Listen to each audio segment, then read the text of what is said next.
Selamat pagi anak-anak. Pagi. Pada awal semester 2 ini kita akan membuat kesepakatan kelas. Ya, apa yang sudah kita buat di semester 1 kemarin, ya. Kita sudah buat tuh kesepakatan kelas di semester 1. Nah, di semester 2 ini kita akan mencoba untuk membuat keyakinan kelas, ya. Apakah keyakinan kelas yang sudah kita buat di semester 1 kemarin sudah sesuai atau ada perubahan. Nah, nanti masing-masing anak akan Pak Guru bagikan dua kertas yang berbeda, laki-laki dan perempuan. Nanti silakan kalian tulis, ya, silakan kalian tulis keinginan kelas kita seperti apa, ya, mau kelas kita seperti apa, ya, supaya pada saat kita belajar kita akan merasa nyaman, aman, enak untuk belajar. Silakan ditulis. Nanti setelah ditulis, silakan nanti ditempel di papan, ya, di sebelah kiri dan sebelah kanan. Nanti sebelah kiri ini anak laki-laki, sebelah kanan anak perempuan. Silakan ditulis curah pendapat isi hati kalian mau kelas kita seperti apa. Paham? Paham. Jelas? Jelas. Nah, minta tolong Vin, pastikan Vin untuk laki-laki. Tolong untuk perempuan.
Kesehatan, ya, jadi menjaga kebersihan, ya, ada ada kesehatan. Ada lagi? Cukup? Jadi ini ya, ada tambahan? Ini keyakinan kelas yang mau kita bentuk. Nah, keyakinan kelas akan menjadi kesepakatan. Nanti kita akan tulis, semua akan dibaca dan semua wajib tanda tangan. Ya, sudah? Ya. Ini sama. tidak berbicara atau menyebut nama orang tua. Itu saling menghormati, saling menghargai. Sudah? Yuk kita baca sama-sama ke keyakinan kelas kita. 1, 2, 3, 4,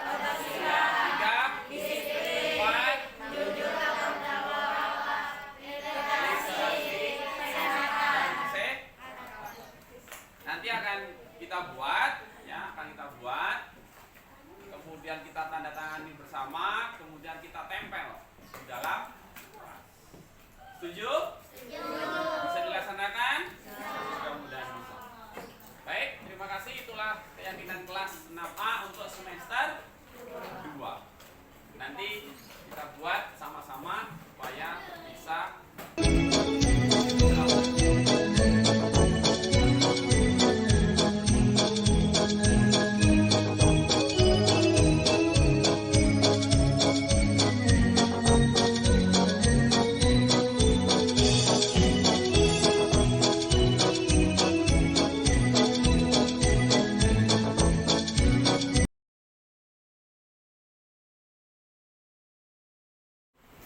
Bismillahirrahmanirrahim.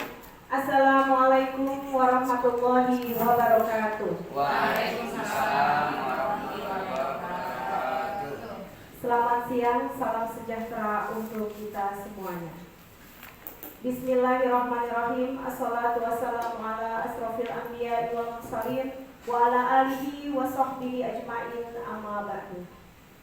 Yang terhormat Kepala SDN Slipi 07 Pagi, Ibu Dr. Anda Erlinda MPD, Ibu Heni Triastuti selaku fasilitator, Bapak Samsul selaku pengajar praktik, Bapak Julius selaku calon guru penggerak angkatan 7, Ibu Wakil Kepala SDN Slipi 07 Pagi, Ibu Suci Lestari dan Ibu Esperia Utapea, serta rekan-rekan SDN Slipi 07 Pagi. Alhamdulillahirrabbilalamin. Marilah sama-sama kita panjatkan puja dan puji syukur kita terhadap Allah Subhanahu wa Ta'ala, Tuhan yang Maha Esa. Karena berkat rahmatnya pada hari ini kita bisa berkumpul di sekolah kita SDN Slipi 07 Pagi dalam rangka kegiatan desiminasi budaya positif yang insya Allah hari ini akan disampaikan oleh Bapak Ignatius Julius selaku calon guru penggerak angkatan ke-7 pada hari ini, Kamis 19 Januari tahun 2023. Bapak Ibu yang saya hormati, marilah sama-sama kita buka kegiatan kita pada hari ini dengan pembacaan doa. Mari kita berdoa sesuai dengan agama dan kepercayaan yang masing-masing. Bagi yang beragama Islam, marilah sama-sama membaca surat Al-Fatihah. Al-Fatihah.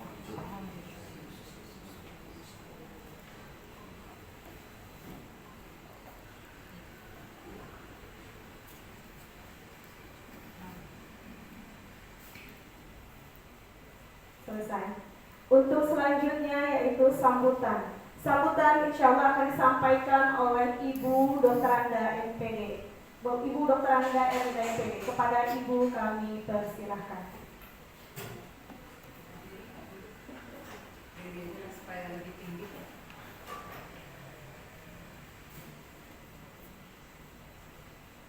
Bismillahirrahmanirrahim. Assalamualaikum warahmatullahi wabarakatuh. Waalaikumsalam warahmatullahi wabarakatuh. Kami seperti wayasirul amri wahlul 'uqdatam min lisani yafqahu qawli. Yang saya hormati Ibu Wakil Kepala Sekolah, Ibu Esperia Utapea SPD, Ibu Suci Lestari SPD, dan Bapak dan Ibu guru dari kelas 1 sampai dengan kelas 6, Bapak, Ibu negara, Bapak guru bidang studi, guru agama, dan guru olahraga. Marilah kita sama-sama mengucapkan puji dan syukur kehadiran Allah, Tuhan yang Maha Esa, yang mana pada siang hari ini kita telah diberi nikmat sehat sehingga dapat berkumpul di ruangan kelas ini dalam rangka kegiatan desiminasi budaya positif sebagai salah satu tugas guru penggerak angkatan ke-7 oleh Bapak Julius yang akan menyampaikan paparannya pada hari ini di hadapan kita bersama. Mudah-mudahan dengan adanya kegiatan ini akan menambah wawasan bagi kita semua, terutama untuk Pak Julius dan semua kita. Jadi saya mengharapkan kepada Bapak dan Ibu guru semua untuk masa yang akan datang ada lagi kebetulan untuk angkatan 9 ada menyusul 4 orang. Mudah-mudahan sekarang karena Pak Julius baru 1 orang yang mengikuti, jadi untuk masa yang akan datang Bapak dan Ibu bisa melanjutkan apa-apa kegiatan yang dilaksanakan oleh Pak Julius, dan kemudian Pak Julius juga bisa memberikan arahan dan bimbingan kepada teman-teman semuanya. Saya mengucapkan terima kasih kepada Bapak dan Ibu yang pada hari ini telah atau akan mengikuti sesi kegiatan ini. Mudah-mudahan dapat bermanfaat bagi kita semuanya. Hanya itulah kata sambutan dari saya selaku Kepala SDM Slipi 07 Pagi. Mudah-mudahan untuk selanjutnya dapat dilaksanakan dengan sebaik-baiknya dan Bapak Julius dapat lulus dengan nilai yang maksimal. Amin amin ya rabbal alamin. Hanya itulah kata sambutan yang dapat saya sampaikan. Wabillahi taufiq wa hidayah. Wassalamualaikum warahmatullahi wabarakatuh. Waalaikumsalam warahmatullahi wabarakatuh. Terima kasih kepada Ibu yang telah memberikan sambutannya. Untuk selanjutnya yaitu kita memasuki acara inti kegiatan diseminasi budaya positif dengan tema menumbuhkan budaya positif di sekolah yang akan disampaikan oleh Bapak Julius sebagai calon guru penggerak angkatan ke-7. Kepada Bapak Julius kami persilahkan.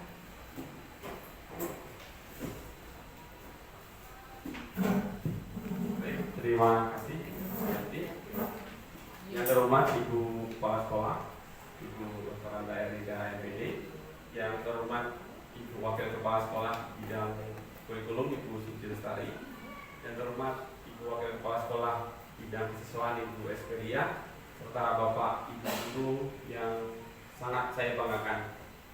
Izinkan saya untuk menyampaikan diseminasi budaya positif. Tema yang saya ambil adalah menumbuhkan budaya positif di sekolah, yang merupakan salah satu tugas diseminasi tugas aksi nyata pada modul 1. Mudah-mudahan apa yang saya sampaikan bisa bermanfaat bagi kita semua. Selamat datang, saya ucapkan kepada Bapak Ibu guru. Mari kita berkolaborasi bersama mengimplementasikan filosofi pendidikan dalam mewujudkan budaya positif di sekolah. Assalamualaikum warahmatullahi wabarakatuh. Salam damai sejahtera, Om Swastiastu, Namo Buddhaya, salam kebajikan, rahayu untuk kita semua yang berada di dalam ruangan ini. Sebelum pada agenda acara, izinkan saya untuk menyampaikan kesepakatan kita di dalam ruangan ini bahwa Bapak Ibu berada di ruangan ini tentunya dengan rasa nyaman, dengan santai, ya. Silakan Bapak Ibu nanti jika ingin ke belakang monggo, jika ingin bertanya silakan untuk tunjuk jari ya Bapak Ibu. Kemudian yang terakhir tentunya saya berharap kita semua mengikuti kegiatan ini dalam keadaan gembira. Itu yang utama Bapak Ibu. Baik, agenda kita hari ini adalah pembukaan, tadi sudah dibuka oleh MC dan oleh Ibu Ida. Kemudian tujuan kegiatan kita, pemahaman inti, kemudian eksplorasi konsep, dan terakhir adalah refleksi. Apa tujuannya? Tujuannya adalah menumbuhkan dan menerapkan budaya positif pada siswa. Kemudian yang kedua, mewujudkan profil pelajar Pancasila sesuai dengan visi sekolah. 3. Menciptakan murid yang merdeka dan disiplin diri yang kuat. Terakhir adalah timbulnya motivasi intrinsik dari murid untuk bersikap disiplin. Inilah tujuannya dari diseminasi budaya positif. Tentunya Bapak Ibu, budaya positif ini kita sudah lakukan, kita sudah terapkan. Mungkin Bapak Ibu yang sudah mengajar lama ya, bertahun-tahun sudah melakukan ya. Hanya sekarang saatnya kita berkolaborasi, kita sharing mengenai apa yang sudah kita lakukan. Apa itu budaya positif? Apa kira-kira Bapak Ibu? Kebiasaan baik. Kebiasaan baik, keyakinan baik. Tentunya kembali lagi tadi kepada nilai-nilai. Nilai apa? Sekarang sedang berjalan tentang profil pelajar Pancasila. Nilai-nilai itulah nanti yang kita bawa. Betul Bapak Ibu. Jadi budaya positif di sekolah ialah nilai-nilai atau keyakinan, kebiasaan-kebiasaan yang berpihak pada anak agar dapat berkembang menjadi pribadi yang kritis, penuh hormat dan bertanggung jawab. Jadi kebiasaan-kebiasaan kita selama ini harus selalu berpihak pada murid, berpihak pada anak, bukan pada diri kita. Ya, sebelum lanjut Bapak Ibu, saya ada tiga pertanyaan pemantik nih Bapak Ibu. Yang pertama, hukuman dapat mendisiplinkan anak. Setuju nggak Bu? Setuju. Setuju. Silakan, nggak ada yang salah, nggak ada yang betul Bapak Ibu. Hukuman dapat mendisiplinkan anak. Setuju. Setuju. Kedua, pemberian hukuman dengan hal positif seperti membaca, membersihkan halaman sekolah dapat meningkatkan disiplin anak. Setuju. Setuju.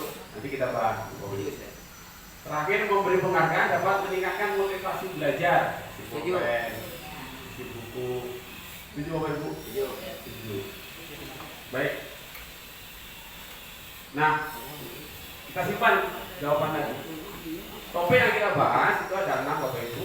Disiplin positif dan nilai-nilai kebijakan universal, teori motivasi, hukum dan penghargaan serta restitusi, kemudian keyakinan kelas, kebutuhan dasar manusia dan dunia berkualitas, kemudian restitusi, 5 posisi kontrol kita sebagai guru, dan terakhir adalah restitusi, segitiga restitusi yang kemarin saya sudah praktekkan. Nanti Bapak Ibu bisa lihat kira-kira seperti apa, apakah sudah sesuai dengan apa yang kita lakukan selama ini atau belum. Baik Bapak Ibu, yang pertama adalah disiplin positif dan nilai-nilai kebijakan universal. Kita sekarang sudah pada paradigma baru Bapak Ibu. Pada saat mengajar kita sudah masuk ke dalam paradigma baru bahwa pembelajaran dirancang dengan mempertimbangkan tahapan perkembangan dan tingkat kesampaian peserta didik saat ini sesuai dengan kebutuhan belajar serta mencerminkan karakteristik dan berkembang yang beragam sehingga pembelajaran bermakna menyenangkan selaras dengan profil pelajar Pancasila. Maka Bapak Ibu pada awal masuk kita selalu melaksanakan tes diagnostik. Tujuannya ini Bapak Ibu supaya apa? Supaya kita memberikan materi pembelajaran sesuai dengan kebutuhan belajar anak. Nah, ini ada game sedikit. Ada game sedikit Bapak Ibu. Silakan Bapak Ibu berpasangan boleh. Kiri dengan kanan boleh, depan belakang boleh. Ya. Bapak Ibu mempunyai sesuatu. Boleh tulis kertas, boleh tidak juga apa-apa. Bapak Ibu masukkan dalam genggaman. Teman sebelahnya suruh buka sesuatu yang sangat berharga. Ibu masukkan dalam genggaman, kemudian teman sebelahnya suruh buka. Coba Bapak Ibu, coba lakukan. Buka. Suruh buka Bapak Ibu. Tulis di kertas kecil apapun terserah. Silakan Bapak Ibu.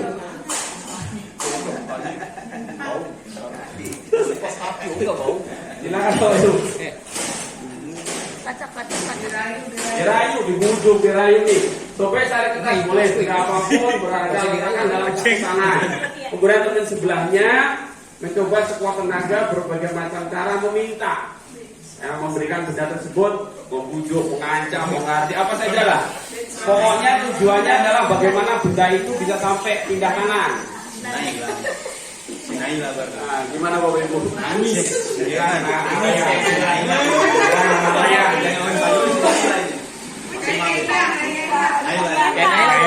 Bapak Ibu. Apa kira-kira? Putih, kira-kira apa Putih? Gak boleh diminta. Kenapa Bu? Pertahankan. Tadi Bu Yanti mintanya gimana Bu? Halus atau merengek, merayu atau dipaksa? Saya maksa. Boleh nak gimana Bu? Minta dengan gimana Bu? Maksa. Maksa, merayu. Yang dirayu udah saya pakai, Rampok. Ya. Apa yang terjadi Bapak Ibu? Nah, Bapak Ibu kan mencoba ya, mencoba untuk meminta, mencoba untuk merayu apa yang dimiliki oleh teman, ya. Nah, itulah Bapak Ibu yang kira-kira. Jadi buka apa ininya Pak? Ya. Itulah paradigma. Kemudian tadi kontrol. Ingat, yang pertama, ilusi guru mengontrol murid. Tadi Bapak Ibu punya sesuatu yang berharga. Tapi terus saya nggak minta apa-apa Pak, diam aja. Saya nyanyi jadi, malah saya kasih duit. Nah, posisi Bapak Ibu sebagai guru itu kan selama ini menganggap bahwa diri kita mengontrol anak. Apapun yang kita suruh anak mau. Iya.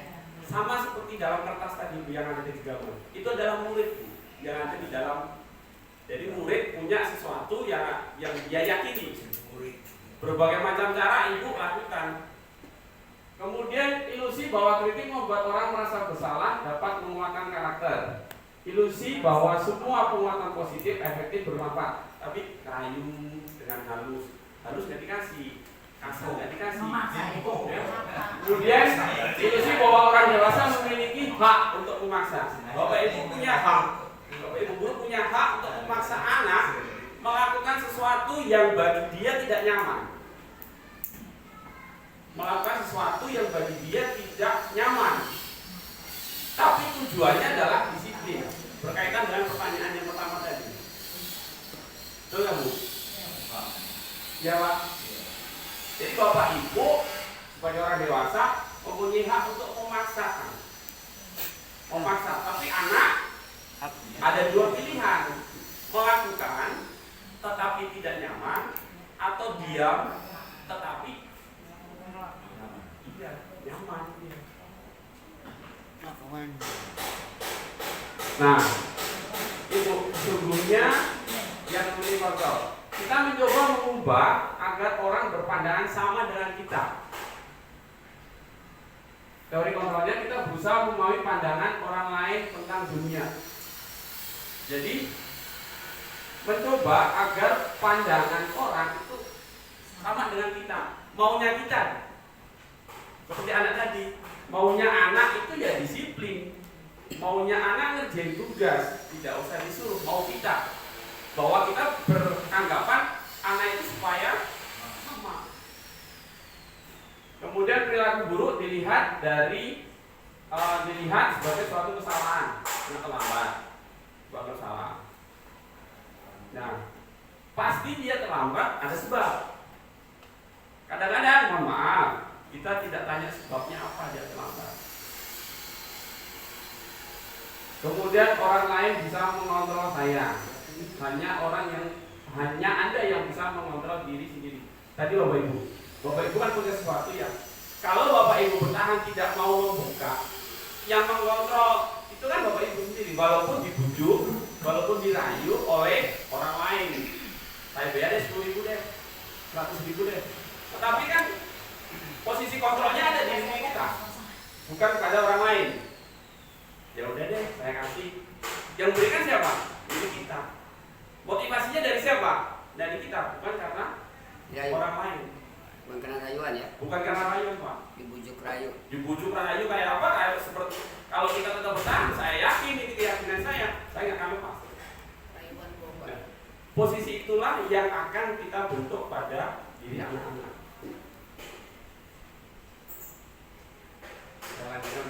Nah, berkaitan dengan disiplin. Apa makna disiplin? Kira-kira ada di benak kita apa, Bu? Ketika mendengar kata disiplin, apa yang terbayang pada benak kita saat ini? Atau pada peraturan, tertib, taat. Nih, apa yang terlintas seperti itu. Banyak kan orang menghubungkan kata disiplin dengan ini tertib, teratur, patuh pada peraturan. Kebanyakan. Emang itu Pak. Nah itu Pak ya. Secara umum seperti itu. Itu. Baik. Sebenarnya disiplin itu kan hukuman. Padahal sesungguhnya itu berbeda. Karena belajar dengan disiplin positif harus memberi hukuman. Justru itu adalah salah alternatif terakhir dan bila perlu tidak digunakan. Pak, maksudnya Bapak itu? Itu salah satu apa salah aja Pak? Ada salah satu kayak salah alternatif. Bukan, memberikan hukuman itu adalah salah. Salah alternatif, ya. Salah. Salah alternatif. Ya. Jadi bukan. Jadi atau seharusnya tidak usah dilakukan. Tidak usah menghukum. Ada caranya Bapak Ibu? Itulah yang terlalu benar. Ya, baik. Nah, makna disiplin berasal dari bahasa Latin. Disiplina. Ya, disiplina artinya belajar. Jadi Belajar. anak-anak itu melakukan hal disiplin itu sebenarnya dia belajar. Belajar untuk apa? Belajar untuk memahami dirinya sendiri, bagaimana dia mempunyai kontrol internal untuk melakukan hal yang dia yakini. Kesadaran diri. Kesadaran. Ya. Disiplin ini membuat orang itu menjadi frekuensi menuju sebuah tujuan. Anak itu bandel Pak, punya tujuan. Salah satunya, ya kan? Anak bandel seperti Fatih bandel, punya tujuan dia. Pasti ada tujuan. Nah, tujuan itulah yang harus kita pahami. Namun dalam budaya kita mana disiplin telah berubah menjadi sesuatu yang dilakukan seseorang kepada orang lain untuk mendapatkan kepatuhan. Betul. Iya. Ya. Disiplin. Kecenderungan umum membuat kata disiplin dengan ketidaknyamanan. Kira-kira kalau anak tertekan kan, dipaksa sehingga dia tidak nyaman. Ya. Bukan dengan apa yang kita hargai atau pencapaian suatu tujuan yang mulia. Maksudnya baik. Tujuan kita kan baik. Tetapi apakah kita sadari bahwa apa yang kita lakukan membuat anak itu nyaman atau tidak?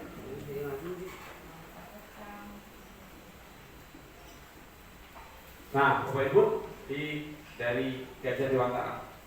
Bahwa Gajah Dewantara menyatakan bahwa untuk mencapai kemerdekaan dalam konteks pendidikan, kita saat ini untuk menciptakan murid yang merdeka, syarat utamanya harus ada disiplin yang kuat.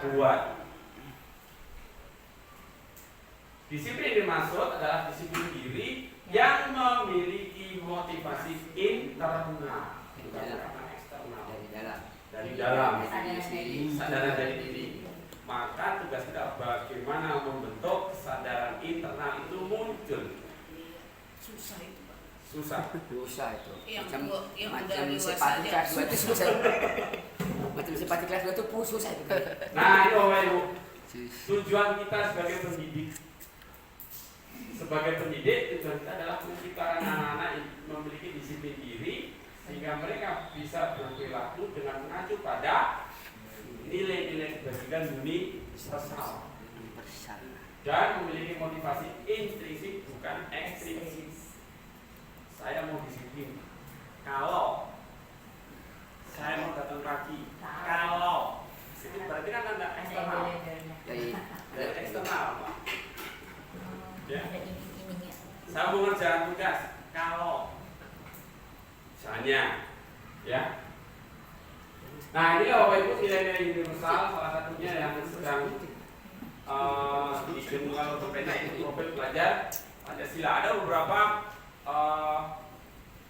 nilai-nilai kebajikan universal, tapi yang dekat dengan kita dan sering dilakukan sekarang adalah ini salah satunya, bahwa nilai-nilai kebajikan adalah sifat positif manusia yang merupakan tujuan mulia yang ingin dicapai setiap individu. Maka pemerintah, Bapak Ibu, dengan apa? Profil pelajar Pancasila itu salah satu nilai universal yang sedang dikembangkan. Baik Bapak Ibu, berkaitan dengan tadi teori motivasi perilaku manusia, ada 3. Yang pertama, untuk menghindari ketidaknyamanan atau hukuman, apa yang akan terjadi apabila saya tidak melakukannya? Itu adalah masih motivasi eksternal. Ada faktor dari luar sehingga saya melakukan. Yang kedua, untuk mendapatkan imbalan dari orang lain atau institusi. Saya mau kerjain RPP supaya nilai PKG saya tinggi. Saya mau mengerjakan tugas kalau saya mau mengerjakan PR jika atau takut dihukum oleh Bapak Ibu guru. Itu kan masih eksternal Bapak Ibu. Motivasinya dari eksternal, dari luar. Nah, teori yang ketiga, untuk menghargai diri sendiri. Saya akan menjadi orang seperti apa bila saya melakukannya. Ini sudah motivasi internal. Saya mau datang pagi karena saya ingin menjadi pegawai yang disiplin. Itu sudah motivasi internal. Saya ingin mengerjakan tugas dengan tepat waktu karena saya ingin pandai, saya ingin menguasai materi. Jadi motivasi internal inilah yang harus kita kembangkan untuk anak-anak, karena anak-anak masih sebagian seperti ini. Jadi motivasi eksternal. Jadi apa yang akan saya dapatkan apabila saya melakukan. Saya mau belajar lagi supaya saya dapat prestasi peringkat 1. Maka di kurikulum Merdeka sekarang tidak ada namanya peringkat. Bapak ya. Nah, ada ranking dari kurikulum 13 sudah tidak ada Pak ya. Ya, kita menghindari. Kemudian apa makna merdeka menurut Ki Hajar Dewantara? Merdeka itu tidak hanya lepas dari perintah, akan tetapi juga cakap buat memerintah dirinya sendiri. Jadi pernyataan itu sangat dalam. Merdeka itu bukan hanya lepas dari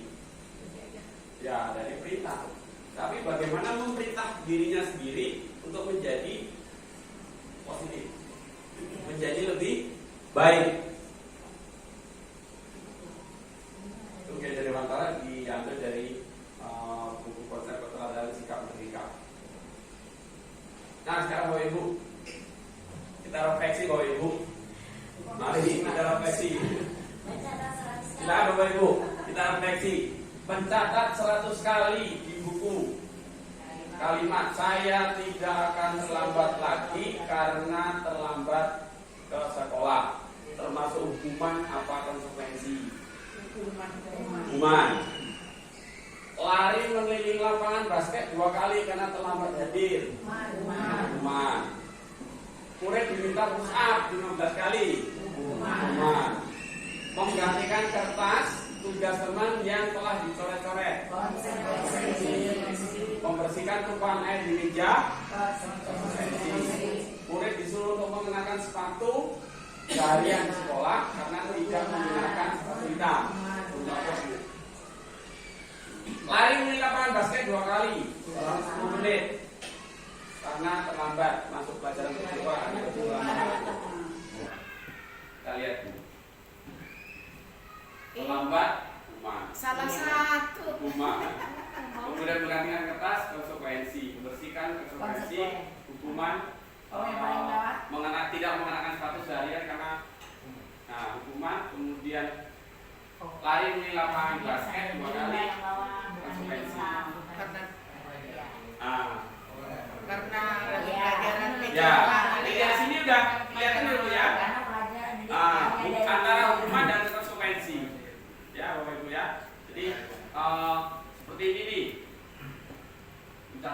kali. Itu zaman dulu tuh Pak. Iya. Kalau keliling Sini lapangan, bisa ada Pak. ya terlambat dari sekolah. Ada benar. Karena sudah nggak ada Pak ya. Udah nggak ada. Zaman dulu. Tidak. Masih ada kayaknya Pak. Udah merdeka sekarang. Baik, kalau sekarang perbedaan antara hukuman dan konsekuensi.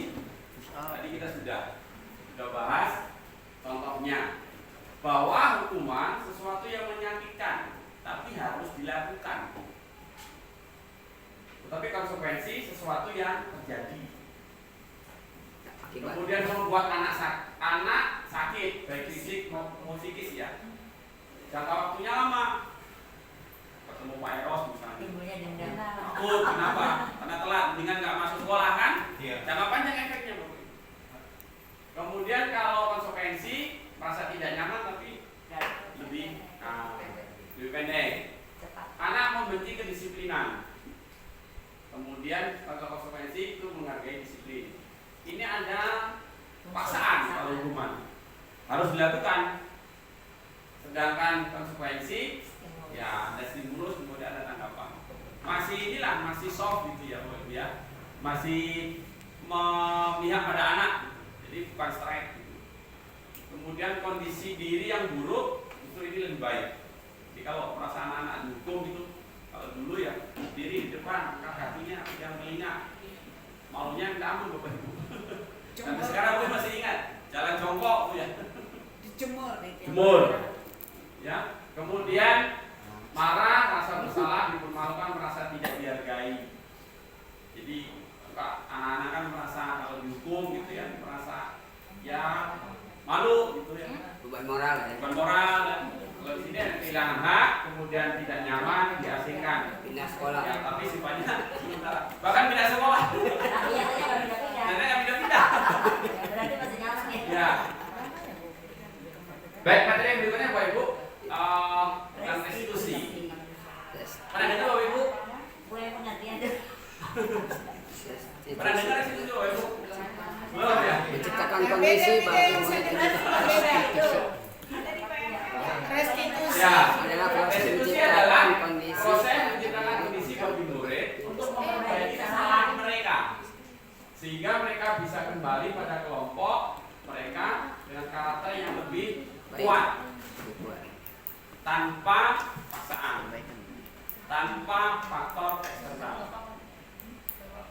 Restitusi juga merupakan proses kolaboratif yang mengajarkan murid untuk mencari solusi untuk masalah mereka dan membantu murid berpikir tentang orang seperti apa yang mereka inginkan hidup dan mulia.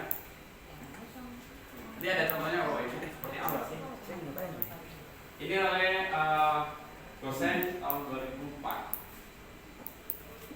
Kemudian Bapak Ibu ini ada beberapa identitas gagal antara hukuman, konsekuensi dan restitusi. Saya tidak akan bacakan semuanya. Kita ambil contoh misalnya Bapak Ibu. Identitas gagal atau hukuman, murid atau anak akan tersakiti. Kemudian konsekuensi murid atau anak dibuat tidak nyaman. Tapi untuk restitusi murid tidak mendapat murid atau anak akan mendapatkan penguatan terhadap kesalahannya tadi. Ambil contoh lagi misalnya, sistem tidak akan berjalan bila murid tidak takut. Ya, sistem tidak akan berjalan atau peraturan tidak akan berjalan jika murid tidak takut. Jadi murid harus takut. Ya, murid harus takut. Kalau nggak takut, saya punya sistem nih, masuk setengah tujuh lah masuk kelas kunci. Bapak Ibu. Dia nggak takut. Nggak takut besok tak lagi. Bodo amat. Kemudian memerlukan monitoring atau supervisi terus-menerus dari guru, konsekuensi. Kemudian restitusi, murid belajar bertanggung jawab untuk perilakunya. Berarti ini sudah masuk faktor internalnya dia. Nah ini Bapak Ibu 9 ciri-ciri restitusi. Yang pertama, bukan untuk menebus kesalahan, namun belajar dari kesalahan. Kemudian kedua, memperbaiki hubungan. Tiga, kita berikan tawaran kepada anak, bukan paksaan.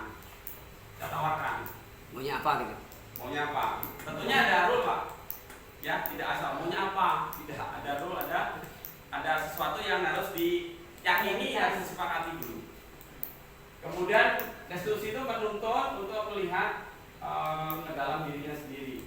Restitusi mencari kebutuhan dasar yang mendasari tindakan. Yang keenam, restitusi diri adalah cara yang paling baik. Kemudian fokus pada karakter bukan tindakan, jadi bukan hukuman.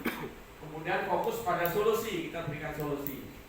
Atau anak sendiri yang menjadi solusinya. Kemudian mengembalikan murid yang berbuat salah pada kelompoknya. Artinya kembali lagi seperti semula. Jadi tidak merasa malu, tidak merasa disingkirkan atau diasingkan. Menormalkan kembali. Ya. Nah, ini Bapak Ibu, materi yang berikutnya adalah keyakinan kelas. Mengapa tidak peraturan saja? Mengapa harus keyakinan kelas? Mengapa kita memilih peraturan harus menggunakan helm bila mengendarai kendaraan roda 2? Kenapa? Ya untuk menjaga Keselamatan. Keselamatan. Tapi kebanyakan ada polisi sih. Kenapa? Kebanyakan pakai polisi. Mengapa kita memiliki peraturan 3M menggunakan masker, menjaga jarak? Demi kesehatan, biar tak tertular dari penyakit. Mengapa kita memiliki peraturan harus datang tepat waktu pada saat mengikuti pelatihan? Biar tidak ketinggalan. Karena yang sadar supaya tidak ketinggalan materi. Karena peraturan begitu. Ya. Jadi Bapak Ibu, dari ketiganya ini tentunya nomor satu contohnya. Kenapa sih harus pakai helm? Karena kita punya keyakinan Bapak Ibu. Keselamatannya Bapak Ibu, bukan karena polisi kan? Kan keselamatan. Saya yakin kalau saya pakai helm, kalau terjadi apa-apa, selamat sama saya. Ya. Kemudian misalnya kemarin kita peraturan 3M menggunakan masker supaya kita supaya sehat. Itu keyakinan Bapak Ibu. Tanpa dipaksa Bapak Ibu sudah melakukan. Kenapa? Sudah ada keyakinan dalam diri kita. Sudah punya keyakinan apa yang saya yakini, kalau itu saya jalankan, saya nyaman. Tapi kalau tidak dijalankan, konsekuensi tanggung diri. Ya Bapak Ibu. Ya kalau di bandara ini nggak boleh naik, udah beli tiket K3M nggak boleh naik pesawat misalnya. Ya. Nah untuk mendukung motivasi intrinsik kembali ke nilai-nilai atau keyakinan yang telah menggerakkan seseorang dibandingkan mengikuti serangkaian peraturan. Peraturan itu dibentuk kan supaya apa? Supaya mendukung keyakinan tadi. Kita udah yakin, saya pakai helm. Kalau terjadi apa-apa, supaya saya selamat. Bukan karena peraturan. Peraturannya kalau nggak pakai helm denda 250.000. Ya Bapak Ibu ya. Jadi mendukung motivasi intrinsik. Jadi Bapak Ibu sudah punya motivasi intrinsik. Nah ini Bapak Ibu, ini yang saya lakukan di kelas kemarin. Ini bagaimana anak-anak itu membuat keyakinan kelas, ya. Apa yang dia buat, kemudian dia curahkan semuanya di dalam kertas. Setelah itu kita rangkum menjadi beberapa keyakinan kelas. Kemudian anak semua tanda tangan Bapak Ibu, termasuk saya, termasuk Bapak Ibu guru yang ajar kelas 6A nanti harus tanda tangan di sini. Kenapa? Karena kita sudah buat keyakinan. Tadi di awal Bapak Ibu kita buat kesepakatan ya, kita buat kesepakatan. Nah, di dalam kelas sehingga anak-anak kalau dia melanggar, kalau dia sudah paham, sudah yakin apa yang diyakini dalam kelas, keyakinan dia sudah terbentuk, Bapak Ibu mudah-mudahan akan menjadi lebih baik. Dan itu yang saya rasakan, walaupun belum semua, karena tidak gampang.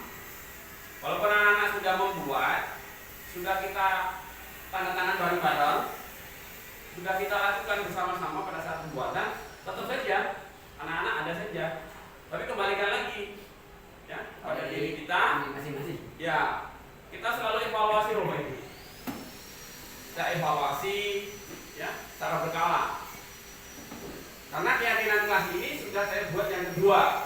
Yang pertama dari semester 1 dan yang kedua di semester 2 ada perubahan sesuai dengan mau apa sih kelas kita, mau kondisi yang nyaman seperti apa kelas kita. Bapak Ibu bisa buatkan di dalam kelas ini. Nah, bagaimana cara pembuatannya atau pembentukannya? Satu, lebih abstrak dari peraturan. Bapak Ibu. Jadi lebih abstrak dari peraturan, jadi lebih luas. Saling tolong menolong, saling menghormati. Peraturannya apa? Dengan guru harus hormat. Misalnya. Kemudian berupa pernyataan universal dibuat dalam bentuk positif. Tidak ada kata-kata negatif. Sedikit saja agar mudah diingat, jangan terlalu banyak Bapak Ibu. Saya buat itu hanya 7. Ya, hanya 7, 6 atau 7. Kalau banyak anak-anak mungkin lama ya untuk menghafal. Kemudian sesuai dengan kondisi kelas dan sekolah agar mudah diterapkan, maka kita libatkan Bapak Ibu. Ya, melibatkan. Siapa yang dilibatkan? Semua warga. Kalau di kelas ya pada kelas. Kalau di sekolah ya semuanya. Nah, kalau membuat keyakinan sekolah, ya kita melibatkan stakeholder semuanya. Bapak Ibu. Nah, ini adalah lingkaran budaya positif, Bapak Ibu. Pertama adalah ada peraturan kelas. Nah, peraturan ini kemudian kita buat menjadi keyakinan. Kalau keyakinan sudah terbentuk, maka akan terjadi lingkungan yang positif sehingga anak-anak nyaman untuk belajar. Kalau terjadi lingkungan yang positif, otomatis budaya positif di sekolah itu sudah terbentuk. Dan pembentukan budaya positif ini tidak bisa dilakukan 1, 2, 3 orang. Semua sama-sama, mulai dari atasan, stakeholder sampai dengan penjaga sekolah, termasuk dengan orang tua. Jadi ini Bapak Ibu, ini budaya positif. Alangkah indahnya kalau sekolah kita sudah bisa menerapkan ini. Saya yakin bisa Bapak Ibu. Karena saya punya keyakinan di kelas saya aja bisa. Kecil Pak. Kecil. Saya ibu kecil. Kembali lagi pada kolaborasi dan komitmen. Kolaborasi, komit. Itu yang harus dilakukan. Ini dari kecil dulu, peraturan kelas. Semua kelas idenya. Iya. Iya. Semua mencoba Bapak. Ya, kita udah Belum apa cek. Ya.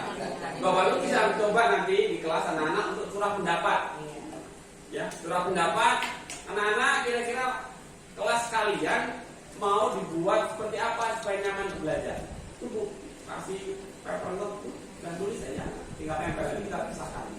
Baru kita rumuskan hingga menjadi keyakinan kelas. Nah, nanti dari kelas-kelas itu rumuskan lagi menjadi keyakinan sekolah.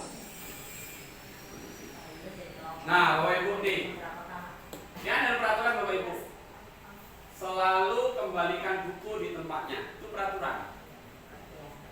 Dilarang mengganggu orang lain. Peraturan. Hadir di sekolah 15 menit sebelum pembelajaran dimulai. Peraturan. Dilarang melakukan kekerasan. Dilarang menggunakan narkoba bergantian atau menunggu giliran. Terus Ibu ini ya, berubah dari jalan gitu ya. Habis pacarannya suruh satu-satu, nggak sabar gitu. Wudhu aja nggak sabar. Nah, kemudian gunakan masker peraturan. Jangan berlari di kelas atau koridor. Ini kan masih ada kata negatif Bapak ya. jangan ya boleh. Terus kita akan buat keyakinan kelas dari peraturan ini. Contoh, selalu kembalikan buku ke tempatnya. Keyakinan yang akan disebut adalah tanggung jawab. Dilarang mengganggu orang lain, menghormati orang lain. Bully, misalnya. Suka ngata-ngatain orang tua. Ya, Bapak Ibu. Banyak di kelasnya. Ya. Makanya coba Bapak Ibu bikin keyakinan. Kalau saya di kelas 6A, kalau udah begitu saya tinggal tunjuk anak-anak, yuk lihat belakang. Oh iya Pak, nomor berapa? Nomor ini Pak. Jadi mereka udah tahu. Ya. Yuk. Rame bisa di kelas. Sedang tidak diskusi, tapi dia lari-larian. Ketika panggil anak, baca nomor berapa? Oh iya Pak, ini Pak. Jadi mereka sudah mulai pelan-pelan. Ya, karena saya baru beberapa hari Bu. Kalau yang di semester 1 kemarin sudah saya buat, ya, tapi ya belum terlaksana sepenuhnya, baru beberapa anak. Ya, sampai hari ini sudah mulai terbentuk sedikit demi sedikit pelan-pelan. Ya, memang tidak bisa semudah membalikkan telapak tangan lah. Kemudian Kemudian hadir di sekolah 15 menit sebelum pembelajaran dimulai, itu menghormati orang lain dan berkomitmen. Ya. Jadi kalau dilihat Bapak Ibu, ini kan kata-katanya lebih simpel ya, lebih simpel, lebih sederhana, anak mudah untuk diingat. Kemudian yang berikutnya Bapak Ibu, kebutuhan dasar manusia. Kebutuhan dasar manusia ada 5. Yang pertama adalah bertahan hidup, survive.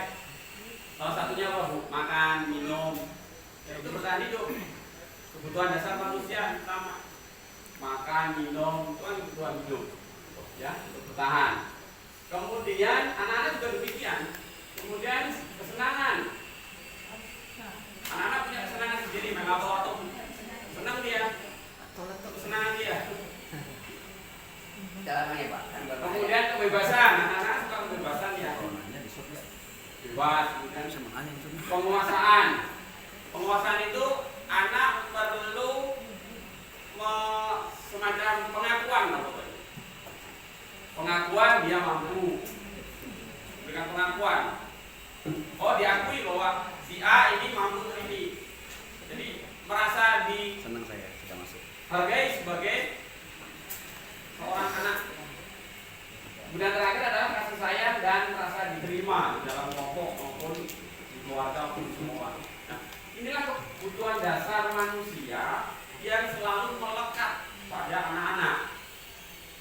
Bukan hanya pada orang dewasa saja, jadi pada anak-anak kita juga harus pahami. Sehingga Bapak Ibu dalam memberikan proses pembelajaran, kemudian di sekolah, itu Bapak Ibu usahakan melihat ini Bapak Ibu, kebutuhan dasar. Oh, anak-anak mau bebas, sudah kita rancang pembelajarannya untuk belajar di luar. Mungkin merasa di dalam kelas dia terkungkung, nggak bebas, di luar dia bisa bereksplorasi. Jadi Bapak Ibu jangan belajar hanya di dalam kelasnya. Ingat bahwa anak-anak ini punya kebebasan dan kesenangan. Dia bisa belajar lari sono, lari sini di bawah pohon, belajar di kantin, Naik pohon, ya. naik pagar. Belajar juga lah. Dia, iya, itu kebutuhan mereka, Pak. Jalan lewat jalan trotoar, gedung kegot. Kebutuhan mereka. Belajar setiap hari. Betul ya. Oh, sih saya. Nah, itu Bapak Ibu ya, untuk anak-anak. Boleh bertanya Bapak Ibu. Posisi kontrol sebagai seorang guru. Silakan Bapak Ibu pejamkan mata, Bapak Ibu renungkan selama ini Bapak Ibu ada di posisi yang mana? Apakah penghukum? Apakah pembuat merasa bersalah? Atau sebagai teman? Atau sebagai pemantau? Atau sebagai manajer? Silakan Bapak Ibu renungkan. Apa yang sudah Bapak Ibu lakukan terhadap anak-anak, terhadap peserta didik kita selama ini? Teman Pak, teman. Teman, sebagai teman Bu, misalnya Om, saya akan melakukan kesalahan. Kadang nunjuk orang anaknya. Ibu berarti sebagai teman, anggapnya teman. Iya. Dekati. Tuhan. Iya. Ya. Ada lagi Bu? Pak, sekarang. Dunia mungkin yang baru, ya, yang baru, ya kan gitu ya. CPNS. Gimana Bu kira-kira Bu? Manajer katanya bukan Kalau manajer. menghadapi anak yang bermasalah, itu kira-kira ada gimana posisinya Bu? Menghukum ya sekali-kali. Ya enggak? Membuat mana bersalah. Mana yang paling banyak? Penghukum. Dan saya satu. Penghukum Bu. Kita kan ada. Ya, saya menghukum. Sadar, Pak. Sadar. Membuat merasa bersalah. 2 dan 3. Ada yang paling bawah? Enggak, saya enggak. Saya enggak. Sebagai manajer Bapak Ibu ada? Tidak. Tidak ada. Kenapa Bu? Saya 2 dan 3 saya. Kita bukan apa ya? Ada yang harus. Manajer apa ya Mi? Jadi dalam hari itu kita harus mengkoordinasikan semua supaya rapi. Mengkoordinasikan semua supaya rapi, tertata, Tertib jam. tertib jam. Tertata. Bu manajer. Data di sini. Ada yang memantau Bapak Ibu? Ada juga Pak. Ya, oke. Mengatur bagaimana tingkah laku anaknya. Baik Bapak Ibu. Mungkin agak biasa ya Bapak ya. Nah, saya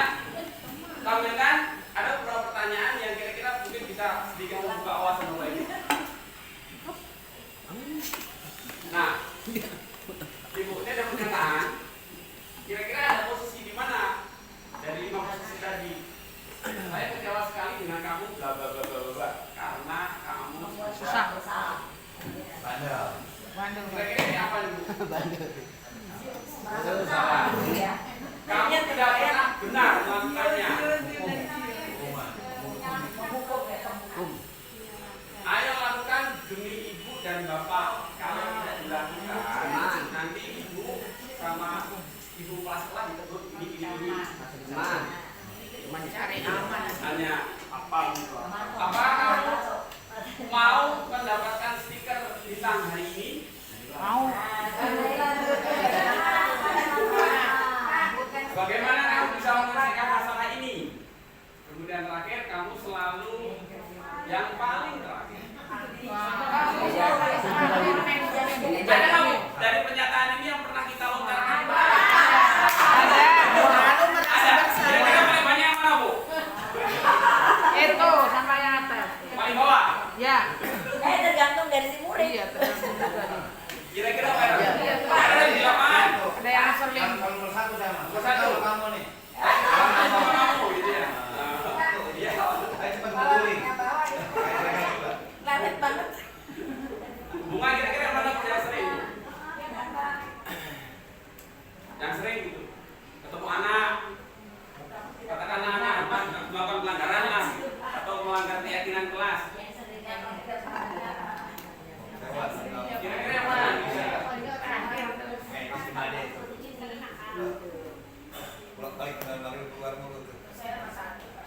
Satu.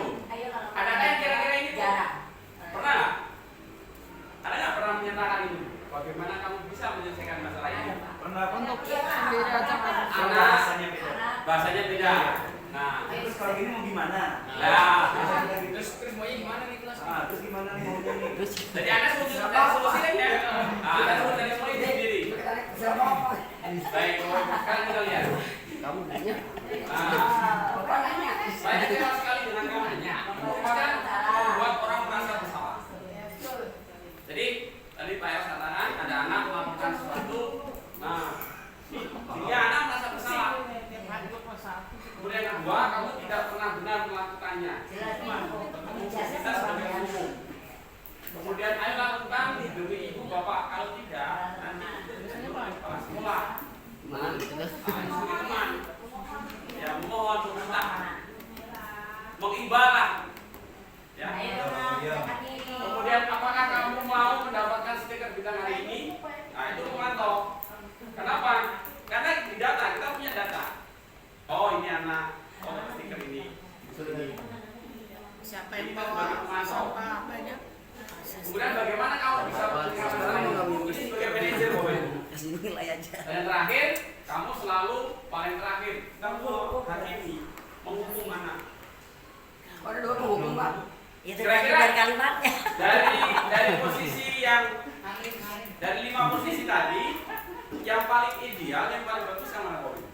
Sebagai teman ya. Pemantau. Apakah kamu berarti sedang bintang hari ini? Misalkan Saya mengerjakan kecewa. sesuatu. Kaitkan dengan budaya positif, Bapak Ibu.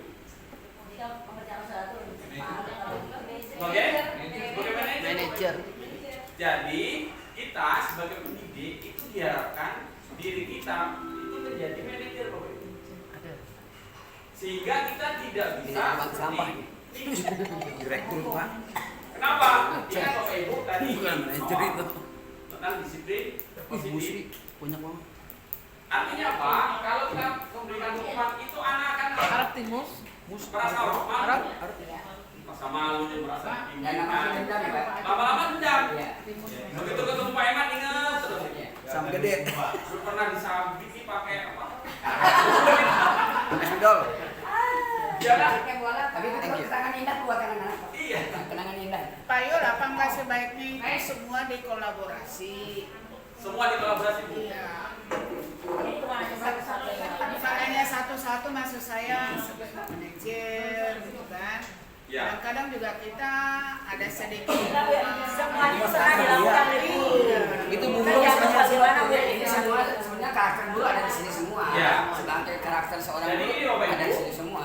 Semuanya itu sebenarnya kalau kita mengarah pada budaya positif tadi dengan keyakinan sudah dibentuk, diharapkan kita memang sebagai guru itu berada di sini. Sebagai manajer ya. Kalau sudah berada di sini, Pengendali kenapa? ya. Karena anak-anak sudah punya keyakinan secara secara internal sehingga dia bisa menerapkan dan dikaitkan lagi dengan keyakinan-keyakinan yang sudah dibentuk. Memang ya tidak sehari-hari dia. Semuanya memang pernah dilakukan oleh guru, tapi karena ini berkaitannya Ya. positif diharapkan. Ya, diharapkan ini oke. Manajer. Begitu ya, Mbak ya? Semuanya juga Iya. Ya, jadi anak-anak juga mulai itu berpikir kritis dia berpikir bagaimana. Nah, berkaitan dengan tadi Bapak Ibu, ini adalah materi yang terakhir tentang segitiga restitusi. Nah, dalam segitiga restitusi ini ada 3 tindakan Bapak Ibu. Ya, ada 3 tindakan. Menstabilkan identitas. Setiap orang pasti contoh pernyataan. Jadi tidak baku, contoh pernyataan. Jadi pertama dalam menstabilkan tindakan, kemudian validasi kebutuhan, dan terakhir adalah Ambil satu aja, satu tamu. menanyakan keyakinan. Maka sebelum melaksanakan, Bapak Ibu, keyakinan kelas itu sudah harus terbentuk terlebih dahulu, sehingga keyakinan anak-anak sudah Besok internalisasi di dalam dirinya, sudah tertanam.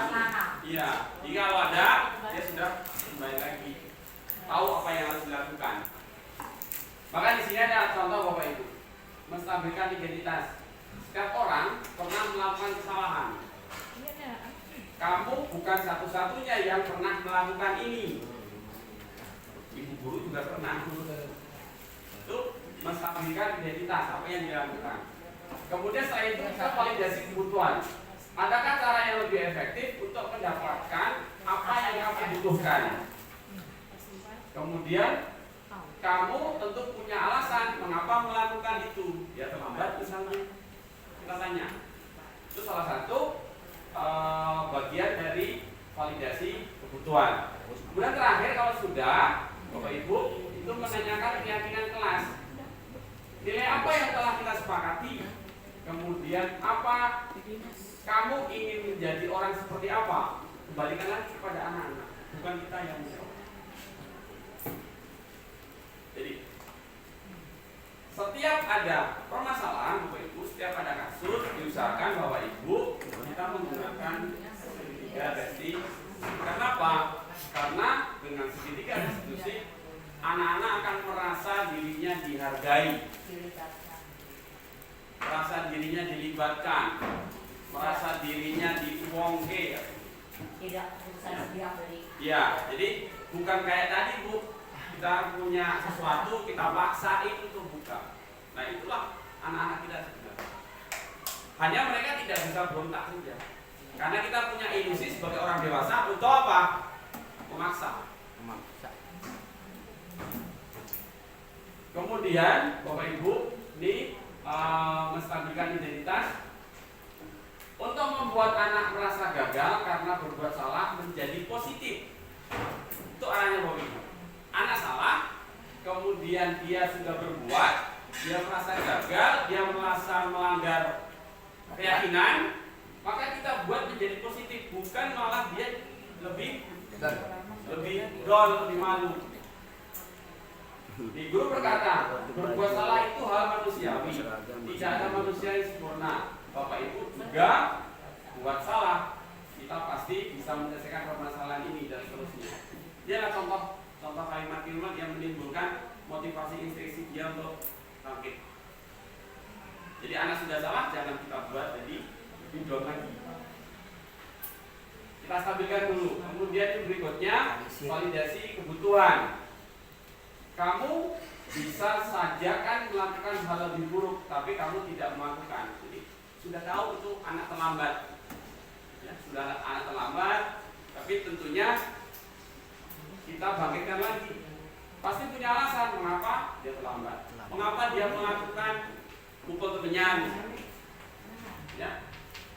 Kemudian maukah kamu belajar cara lain untuk mendapatkan yang kamu butuhkan tanpa harus memukul. Jadi kita bangkitkan. Jadi contoh-contoh apa yang harus kita katakan kepada anak yang punya kasus. Kemudian setelah itu menanyakan keyakinan. Jadi kita sudah buat keyakinan universal, sudah kita buat. Kesepakatan di kelas sudah kita buat. Maka kita kembalikan lagi. Nilai apa yang kita percaya di kelas atau di sekolah kita? Nilai-nilai universal apa yang telah kita sepakati? Kelas yang ideal seperti apa sih kalau anak melakukan pelanggaran?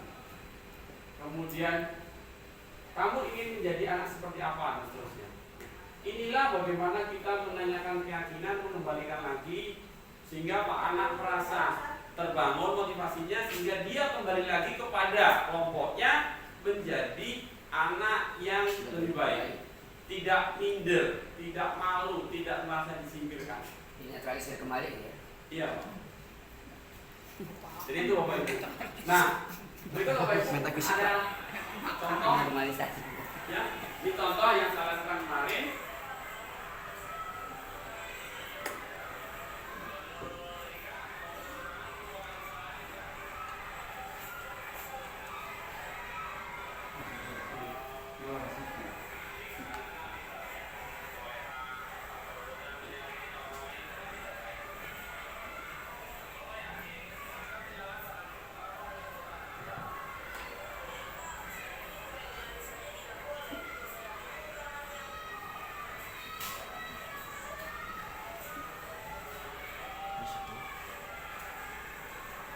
Musiknya di kelas ada tuh.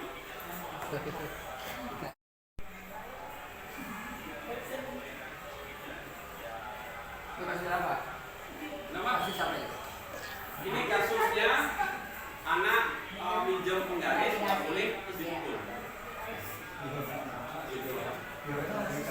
Ya. Nah ini banyak keyakinan. Tapi memang perempuan ya.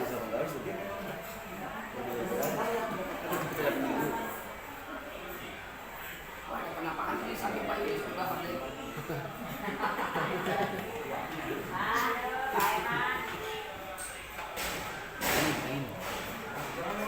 Masih jalan ya.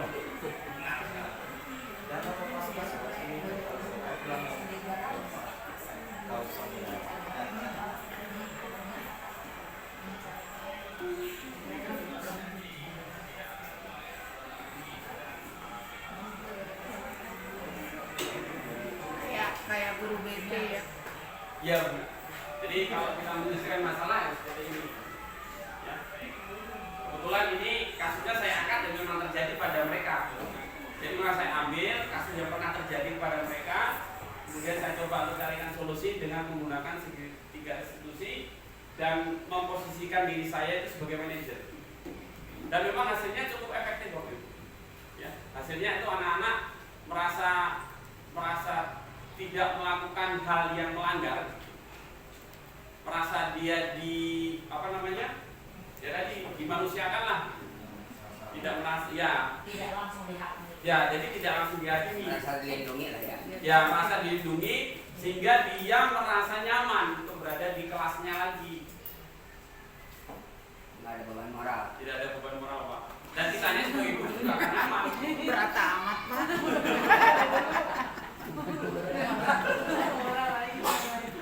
Orang penggaris doang. Baik Bapak Ibu, kita sampai pada sesi terakhir. Ya, Bapak Ibu. Ya, pada sesi terakhir kita ada refleksi Bapak Ibu. Silakan Bapak Ibu merefleksikan kira-kira hal baru apa yang sudah mengubah paradigma saya, kemudian apa isi yang sudah saya dapatkan selama ini Bapak Ibu. Ada yang bisa mewakili Bu, silakan. Saya lipat dari CPG ya. Ya Bapak Ibu. Hal baru apa sih yang mengubah paradigma saya? Oh, paradigma dulu saya begini. Nah, setelah sesi kegiatan ini, setelah sesi kegiatan diseminasi ini, kira-kira apa sih Bu yang mengubah? Bersikap kita mungkin Ya. ya dalam cara materi ya menghadapi siswa. Kalau dulu mungkin setelah kita bicara langsung Ya. kiranya sekarang minimal tadi kita gunakan Iya, harus banyak. jadi peraturan itu aja. Setelah itu banyak yang bisa kita ambil. Baik, ya. Kalau makan yang saya buat makasih kamu kalau ada makannya lagi blok. Nah, Bukan makan cuma. selalu dulu ya. Cuma. Nah, sekarang Iya. Iya. Nah, kita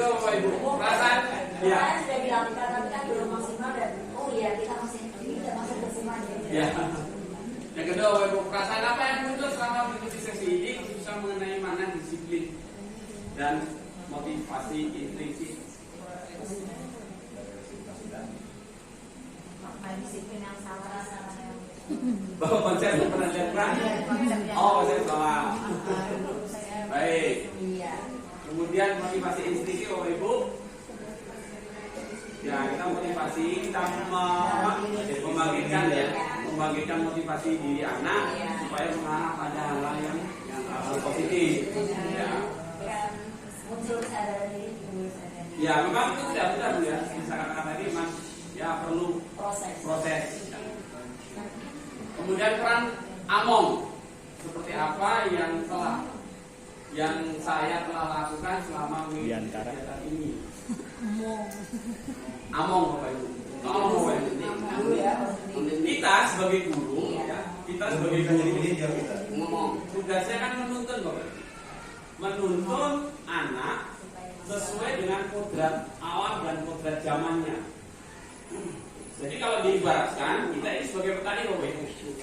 Kita sebagai petani kemudian menanam jagung, apakah kita bisa paksakan jagung itu tumbuh jadi padi? Tidak. Supaya jagung itu bisa tumbuh, supaya jagung itu bisa menghasilkan, tentunya kita harus beri pupuk, harus kita rawat, harus kita jaga, kita bersihin namanya, ya kita semprot. Itulah tugas kita Bapak Ibu. Jadi jangan dipaksakan anak, ini anak harus jadi atlet, larinya nggak bisa. Ya. Maka Bapak Ibu kita sebagai guru, ya itu hanya bisa menuntun anak sesuai kodrat alam dan kodrat zaman. Kodrat alam seperti apa? Kita berada di Jakarta, tidak bisa buku pelajaran itu ada pelajaran tentang pantai misalnya, nggak bisa. Ya, kemudian kodrat zaman, ya sekarang zamannya sudah zaman digital, zaman IT.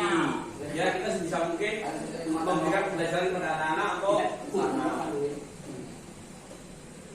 Kemudian saya akan menjadi among seperti apakah setelah mengikuti kegiatan ini? Amongnya apa? Among itu tadi. guru yang belajar. Kita kan ini sebagai among, betul. Iya. Namanya among. Mengurangi hukuman. Menjadi bijaksana. Lebih bijaksana. Humanis. Kasih sayang. Ya, kasih sayang.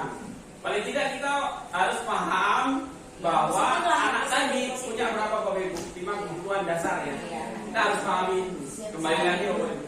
5 kebutuhan dasar inilah yang harus kita berikan pada anak. Ya mungkin dia di rumah ada kasih sayang dia dapatnya di sekolah. Dia mau tidak mau kita sebagai guru dia. Selama ini kan lagi berikan dukungan lagi. Ya, hukuman ulang lagi. Kemungkinan pemberiannya hukuman ya perlu berubah dengan pendekatan yang lain. Ya. Mendapat kasih sayang dari seorang guru dengan nelayan. Bu, posisi terakhir selalu menjadi pedoman saya, ya, motivasi diri saya dari kutipan dari Kiai Haji Bantara. Ini yang selalu menjadi motivasi saya bahwa anak-anak itu hidup dan tumbuh sesuai kodratnya sendiri. Pendidik hanya dapat merawat dan menuntut kodratnya seperti itu. Ya, jadi Bapak Ibu, jadi ini yang selalu menjadi pedoman saya, yang mudah-mudahan menjadi pedoman kita Bapak Ibu semuanya, sehingga anak-anak akan tumbuh menjadi anak-anak yang sesuai dengan kodratnya masing-masing. Ya, itulah Bapak Ibu. Terima kasih setelah sesi diseminasi dari budaya positif yang saya sampaikan. Mudah-mudahan Bapak Ibu menjadi lebih paham supaya memberikan pencerahan kepada Bapak Ibu semuanya, sehingga kita bisa sama-sama untuk membimbing ya putra putri kita menjadi anak-anak yang lebih baik, menjadi anak-anak yang mampu untuk berkembang sesuai dengan potensinya masing-masing. Demikianlah paparan dari saya. Kurang lebihnya mohon maaf, saya kembalikan kepada Ibu MC.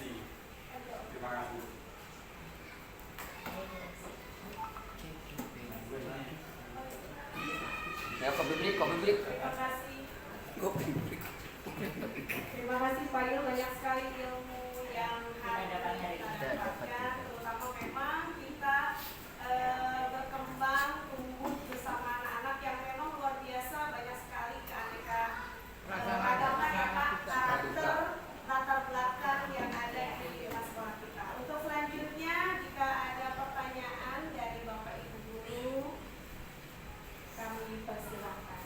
Satu nih kayak mungkin ini dalam karakter supaya menunjukkan bagaimana untuk menyikapi cara memberikan pembelajarannya kepada anak yang berkebutuhan khusus. Ini menjadi kemampuan bagi saya. Contoh nih Pak 5B tadi, ya. Itu di Naila, ini selalu dari ini. Jadi perhatian khusus Pak. Perhatian khusus dibuat sendiri, pelajaran tadi pas saya bawa lapangan. Dan anak saya di sarapan ada tukang jualan beli dulu. Ada anak buah beli, masa kasusnya. Begitu beli, saya juga tidak bawa duit, Pak Iman juga tidak bawa duit. Anak itu dia minta dibelikan, tapi bukan minta ke sini, tapi langsung berebut sama teman-temannya. Ini, langsung berebut minta. Kalau itu harga mahal 10.000, anak itu tidak ngasih, ya kira-kira gitu. Nah, akhirnya dia nangis dengan sikap mengisang teriak, histeris, ya. Nah, tapi tetap saya anehkan, gitu. Nah, saya pernah dibelikan sama salah satu anak, adalah anak yang gadget, mau belikan sama saya. Nah, itu saya berikan kepada dia. Itu dia tidak mau anak milik menerima Naila ini. Dia dari bapak. Wah, dia tetap maunya aku makan yang punya bayi-bayi yang diminta, tetap punya bayi-bayi Yanti itu. Dikasih sama saya itu gak mau. Itu masalahnya bagaimana sikapnya Coba terus. Silakan Pak Yunus, ini ada di kelas saya. Di kelas 5B. Sepatu dapat lempar, melempar teman-teman. Saya udah bertanggung jawab Pak, tadi saya sudah panggil Udah. anak dua anak Pak. Silakan. Bisa beliin dua aja nggak mau, saya nggak punya duit. Kasihan Bang. Lain kadang olahraga bawa duit Bapak. Oke, saya coba. Makasih ya. Jadi kembali ke Bapak Ibu, Pak Eros, kepada tujuan awal tadi bahwa tugas kita ada menuntut, kemudian mengembangkan potensi anak itu supaya anak itu bisa berkembang. Nah, dari kasus yang Pak Eros tadi sampaikan bahwa si Naila minta temennya jajanan yang makanan yang harganya tidak murah, gitu kan? Kemudian dikasih Pak Eros nggak mau walaupun jajanannya sama. Nah, memang Pak Eros untuk anak-anak berkebutuhan khusus memang perlu penanganan yang khusus. Ya, lebih tersendiri. Artinya Bapak Ibu harus betul-betul memberikan ekstra ya. Kalau dengan anak-anak yang biasa mungkin Bapak Ibu bisa sampai level 1, 2, 3, 4 cukup. Ya. Tapi kalau untuk khusus Naila bukan itu bisa mungkin bisa level 10 atau berkali-kali.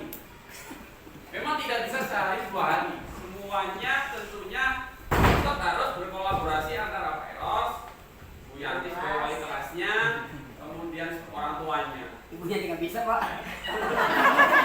Itu udah berapa tahun sama ibunya ya? Ya, jadi itu kembali kepada karakter ya Pak. Karakter dari si Naila. Nah, bagaimana kita sebagai pendidik untuk mengarahkan karakter itu supaya mengarah yang lebih positif lagi.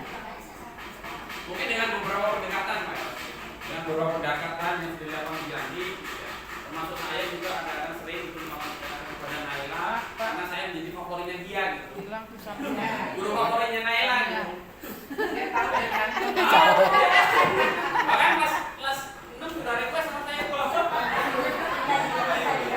iya, ya itu merupakan salah satu pintu untuk masuk ke dalam pribadinya dia supaya dia menjadi ya lebih diperhatikan.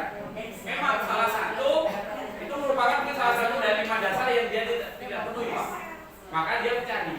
Nah, tugas kita sebagai guru, yuk mari kita sama-sama tuntun untuk anak-anak ini supaya anak-anak menjadi ya lebih baik. Ya itu saja Pak. Terima kasih. Ya, anak-anak juga budaya juga sih yang namanya itu anak-anak. Ini Ya. Kamu udah sedang Bapak berisik ya. Ada lagi? Ya, monggo. Ada lagi? Oh iya. Solusi untuk Naila silakan. Ayo Mala.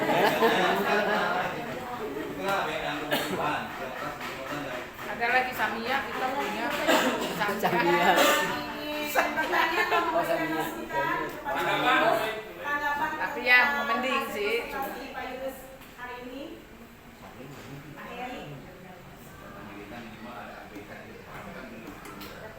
Ya Pak, tadi saya bertemu dengan mahasiswa yang bermasalah. Ada lagi Bapak Ibu? Ada lagi? Sudah cukup. Bu Yuci, ada Samia. Pas. Bapak Ibu, jika tidak ada lagi yang ingin bertanya atau menyanggah hasil Yang suka dari dikerukin. ekspresi Pak Yunus pada hari ini, terima kasih atas kehadiran dari Bapak Ibu guru yang telah menyimak dan mengikuti kegiatan pada hari ini. Semoga informasi, bahkan ini sesuatu pengalaman yang baru buat kita semua, bisa bermanfaat dan bisa kita terapkan di dalam kelas kita, terutama dan khususnya untuk sekolah kita. Terima kasih, saya diri, marilah sama-sama kita tutup kegiatan hari ini dengan ucapan Alhamdulillahirobbilalamin. Pas sesuai Pak 14.30. Assalamualaikum warahmatullahi wabarakatuh. Waalaikumsalam.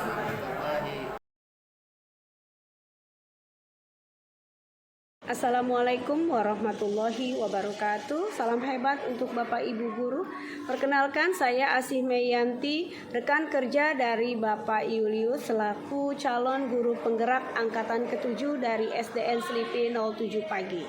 Sebelumnya Pak Julius telah memberikan diseminasi kepada kami semua tentang kegiatan budaya positif, dan saya memberikan apresiasi yang sangat baik karena beliau telah memberikan pengajaran kepada kami semua bagaimana cara mengatasi berbagai macam masalah, terutama masalah yang berhubungan dengan siswa, dan metode yang beliau ajarkan kepada kami sangat interaktif, dan beliau mengajarkan kepada kami bagaimana cara mengatasi masalah, terutama bagaimana penerapan guru sebagai manajer dan kegiatan pemecahan masalah melalui kegiatan segitiga restitusi. Sangat bermanfaat untuk kami semua. Terima kasih untuk Pak Julius, semoga berhasil menjadi guru penggerak. Assalamualaikum warahmatullahi wabarakatuh. Assalamualaikum warahmatullahi wabarakatuh. Waalaikumsalam. Pagi, saya Mila. Saya adalah salah satu tenaga pengajar di SDN Selipi 07. Saya ingin mengucapkan terima kasih kepada Bapak Julius yang telah memberikan saya pengetahuan tentang budaya positif. Dulu saya adalah guru yang akrab sekali dengan hukuman, tapi sekarang saya mencoba untuk mengaplikasikan segitiga restitusi kepada peserta didik saya. Maju terus, tetap semangat menjadi guru penggerak dari SDN Selipi 07 dan untuk Pak Julius Cayong. Assalamualaikum warahmatullahi wabarakatuh. Testimoni saya atas kegiatan Pak Julius kemarin tentang budaya positif, menurut saya sangat baik untuk dikembangkan di sekolah kami maupun di sekolah lain, karena budaya positif bisa membuat anak-anak menjadi lebih baik lagi dengan mengutamakan peraturan-peraturan yang bisa mereka buat sendiri. Assalamualaikum warahmatullahi wabarakatuh. Nama saya Fabian dari kelas 6A. Assalamualaikum warahmatullahi wabarakatuh. Perkenalkan, nama saya Rika, saya dari kelas 6A. Assalamualaikum warahmatullahi wabarakatuh. Nama saya Syakira dari kelas 6A. Perasaan saya setelah membuat keyakinan kelas kemarin, saya senang karena kelas menjadi lebih tertib. Perasaan saya ketika keyakinan kelas dibuat adalah kelas akan menjadi lebih damai, tentram, dan tertib. Perasaan saya dalam membuat keyakinan kelas senang karena kelas dapat mengikuti keyakinan kelas yang telah disepakati.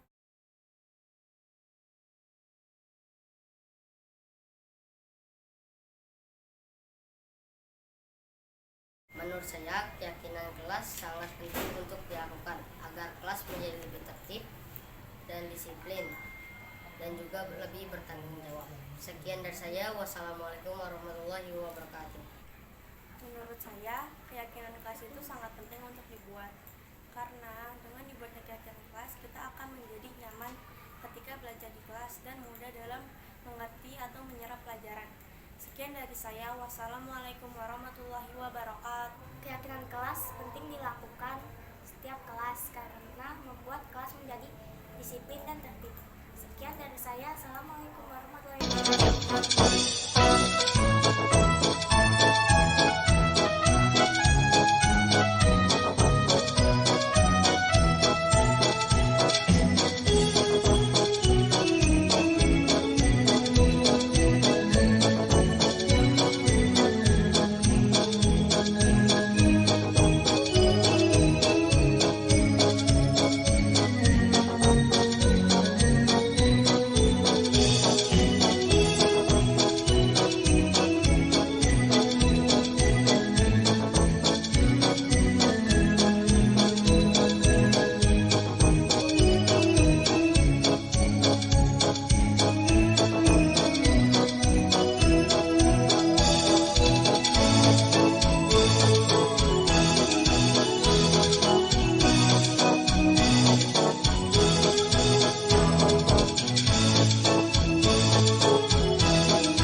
Terima kasih Bapak dan Ibu guru hebat sudah menyaksikan video pemaparan saya. Semoga video tersebut bisa bermanfaat dan menginspirasi Bapak dan Ibu guru hebat semuanya. Terima kasih, salam dan bahagia.